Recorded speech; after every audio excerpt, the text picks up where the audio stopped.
Bahan-bahan yang dibutuhkan adalah lemon dan kecap.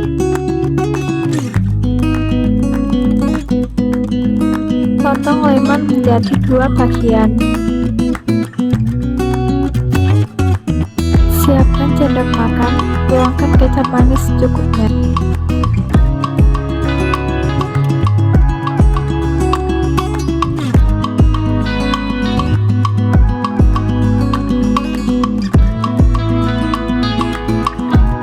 Setelah itu, ambil 1 bagian lemon yang telah dipotong. Peras cairannya ke dalam sendok yang sudah berisi kecap.